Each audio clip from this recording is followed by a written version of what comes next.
ሰላም ጤና ይስጥልን። የጊዮን ዜና መረጃዎችን እነሆ። የአማራን እንባ አባሹ የህዝብ ልጅ ፋኖ ዛሬም የግፈኞችን ዙፋን ሲያፈራርስ፣ ሲያርድ፣ ሲያብረከርክ ውሏል። በጸረ አማራነት የተቃኘው የአብይ አህመድ ስርዓት በዘመቻ አንድነት ተመቷል። በአብይ መራሹ በተማሪ ብርቱካን ተመስገን ላይ የተፈጸመው ግፍ የአማራን ህዝብ ከደነዘዘበት ለማንቃት ሁነኛ መርፌም ሆኗል።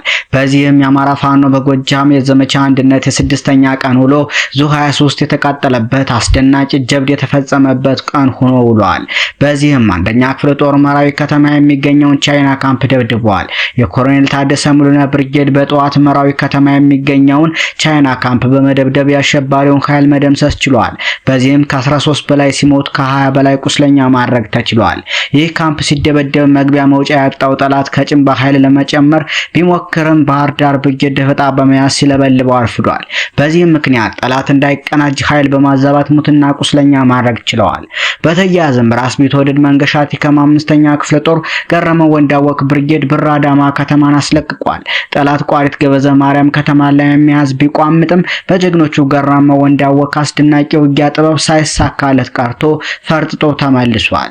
በዚህ ትንቅንቅ ውስጥ ጠላት እርስ በርሱ ተጣልቶ እንደነበር የውስጥ አርበኞችም አርሰውናል። ገበዘ ማርያም መግባት አለብን፣ የለም ይጨርሱናል፣ መግባት የለብንም በሚል ተጣልተው የነበረ ቢሆንም ጠላት ጉልበት አስፈርቶትና አስጨንቆት እንደተመለሰም ተረጋግጧል። እንዲሁ ሐዲስ ዓለማየሁ 7ኛ ክፍለ ጦር ደጃዝማች ተርላጓሉ ብርጌድ ጠላትን ደምስሷል። በምስራቅ ጎጃም ዞን አንበር ወረዳ አንበር ከተማና ጃማ ቀበሌ ላይ ከፍተኛ የሆነ ውጊያ ተደርጓል። በዚያ ወደ ውጊያ ከ45 በላይ ጠላትን ተደምስሷል፣ ከ24 በላይ ቆስሏል። በተያያዘም የአብራጅት ብርጌድ ኮርክ ከተማ በመግባት 4 በመደምሰስ 7ቱን በማቁሰል ጠላትን ረፍት እየነሱት ይገኛሉ።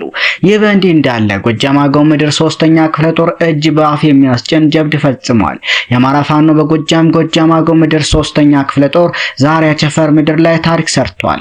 ከንጋቱ 12 ሰዓት እስከ 4 ሰዓት ድረስ በቆየው ከፍተኛ ወደ ውጊያ መንትዮቹ የቢትወደድ አያሌ መኮንን ብርጌድና የአቤ ጉበኛ ብርጌድ በጥምር ጠላትን ዶግ አመድ ያደረጉት ሲሆን ክፍለ ጦሩ ለሁለቱ ብርጌዶች በክፍለ ጦሩ አመራሮች ወታደራዊና ፖለቲካዊ ስልጠና ሲሰጥ ከሰነበተ በኋላ በዛሬው ዕለት ሊበን ከተማን በመቆጣጠር ጠላት ላይ ከፍተኛ ሰብአዊና ቁሳዊ ኪሳራ አድርሷል።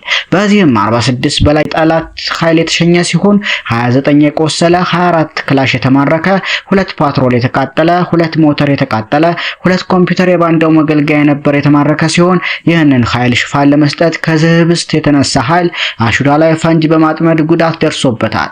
አንድ ዙ 23ም ከጥቅም ውጭ ሆኗል። አንድ ፓትሮል የነደደ ሲሆን ለጊዜው ማረጉ ያልታወቀ በእጀባ የነበረ አመራር ከነ ፓትሮሉ የተደመሰሰ ሲሆን አብሮት የነበሩ 11 የጠላት ኃይል ወደ ላይኛው የተሸኙ ሲሆን 10 ቁስለኛም ሆኗል። ይህ በእንዲህ እንዳለ የጠላት ኃይል በየቀኑ እየከዳው ይገኛል። ገበያና ጦር ሲፈርስ አይታወቅም እንዲል ጀነራል ተፈራ ማሞ አሸባሪው አብይ አህመድ እያስገደደና እያፈሰ የድሃን ልጅ ወደ ማሰልጠኛ ቢልክም በየቀኑ ከማሰልጠኛ እየጠፉ ፋኖን እየተቀላቀሉ ይገኛሉ። በዚህ ሳምንት ብቻ ከብር ሸለቆ ማሰልጠኛ ከ20 በላይ ሰልጣኞች በመክዳት ፋኖን ተቀላቅለዋል። በተመሳሳይ ሁኔታ ህዝባችንን አንጨፈጭፍም ያሉ 3 የአሸባሪው ኃይል አባላት ከጃዊ ወርቅ ሜዳ ከርተው ከነመሳሪያቸው መብረቁ ብርጌድ ፋኖን ተቀላቅለዋል።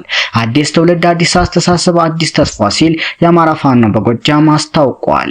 እንዲሁ በዛሬው ዕለት በቀን 15/07/2017 ዓ.ም የባህር ዳር ብርጌድ ጊዮን ሻለቃ ከሌሎች 3ኛ ክፍለ ጦር ከሰሜን አቸፈር ቢትወደድ አያሌው ብርጌድ ጋር ጥምረት በመፍጠር ጠላት ድባቅ የተመታ ሲሆን ወደ ደቡብ አቸፈር ሊበን ለመጓዝ እንቅስቃሴ ሲያደርግ ቀድሞ የጠላትን እንቅስቃሴ መረጃዎችን በማደራጀት የሰው ኃይሉን በውል በመረዳት ልዩ ቦታው ጭንባ አባይ ድልድይ ላይ አንድ ድሽቃ የጫነ ፓትሮል ላይ ከፍተኛ ቁሳዊ ጉዳት ማድረስ የተቻለ ሲሆን በርካቶች ሞትና ቁስለኛ በማድረግ የጠላትን እንቅስቃሴ እቅድ እንዲከሽፍ በማድረግ ከሌሎች ክፍለ ጦሮች ጋር በመተጋገዝ በአንድነት ኃይልና ጉልበታችን ፈርጣማ እንደሚሆን ያሳየንበት ግዳጅ ነው። ጠላት ከፍተኛ ምት ስለደረሰበት ወደ ጭንባ ከተማ ተመልሶ ገብቷል። በሚያፈገፍግበት ሰዓትም አንድ ንጹሃን ነፍሰ ጡር ሴት ላይ የተመታ ሕክምና የተደረገላት ይገኛል። እንደ አማራ ላይ አጠፋን የመጣውን ወራሪ ኃይል መመለስ የምንችለው ሁላችንም እንደ አማራ ስንነሳ ነው ሲል የአማራ ፋኖ በጎጃም 1ኛ ክፍለ ጦር የባህር ዳር ብርጌድ ህዝብ ግንኙነት ኃላፊ ፋኖ ሀብታሙ የሱፍ ገልጿል። በተያያዘም አርበኛ ሀብቴ ወልዴ የአማራ ፋኖ አንድነት በጎንደር የሥራ አስፈጻሚ ዋና ሰብሳቢ እንዲህ ይላል። የተከበርከው ህዝባችን፣ የተወደድከው የፋኖ ሰራዊትና መላው የትግሉ ቤተሰብ በሙሉ ከመጋቢት 10 2017 ዓ.ም ጀምሮ በሁሉም የአማራ ግዛት የታወጀው ዘመቻ አንድነት 5ኛ ቀኑ ላይ ላይ ደርሷል። በዘመቻ አንድነት በጠላት ላይ የአብይ አህመድ አገዛዝ ላይ በጀግናው ሰራዊታችን ከፍተኛ ሰብአዊና ቁሳዊ ጉዳት አድርሰን ነፃ መሬት እየተቆጣጠረ መሆኑ የሚታይ የሚዳሰስ ሀቅ ነው። ከወታደራዊ ድሎቻችን በላይ በሴረኞች ትርክት የውስጥ አማራ ህዝብ አንድነትንና የፋኖ አንድነት እንዲላላ አበክረው ሲሰሩ የቆዩ የህዝባችን ጠላቶች ትርክታቸው በቀናት ልዩነት ተንኮታክቶ አንድነታችን የማይቀለበስበት የከፍታ ማማ ላይ እንዲደርስ እየደረሰ መሆኑ የዘመቻ አንድነት ትሩፋት ነው። በዘመቻ አንድነት የተብረከረከው የ4 ኪሎ ግቢ የአማራ ትግል በሌላኛ ሶስተኛ ወገን ያውን በግለሰብ እንደሚመራ መሰረተ ቢስ ትርክት አሰራጭቷል። የአማራ ፋኖ ትግል በቁርጠኛና አስተዋይ ልጆቹ ተጸንሶ ተወልዶ አድገው በምስራቅ አፍሪካ አዲስ የስበት አቅም እየፈጠረ ትግል መሆኑን ለወገናችን እናረጋግጣለን። ስለሆነም የአማራ ፋኖ ትግል ትላንትም ዛሬም በምታውቁ ልጆች ፊት አውራሪነት የሚመራ እንጂ ለማንኛውም ተራ ፍላጎት የህዝባችን ጥቅምና ደህንነት አከራይተን የምንቅበዘበዝ ከንቶች ሳንሆን በቆቅ ንቃት በንስር እይታ በቆራጥነት እየታገልን ቆይተናል።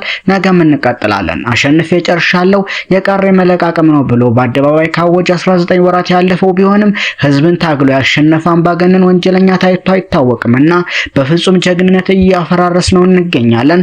ቅጥፈትና ማጭበርበር ስሪቱ የሆነው ፋሽስቱ አገዛዝ የቅጥፈቱ አንደበት የሚዘጋው ሲገረሰስ ነውና እስከለታ ፍጻሜው ካወናባጁ ቅጥፈት ተቆጥበን ከመቼውም ጊዜ በላይ በአንድነት ቁመን እንድንታገል ጥሪ እናስተላልፋለን ሲልም አክሏል። ሰሞነኛ መረጃዎች እነኚህን ይመስሉ ነበር።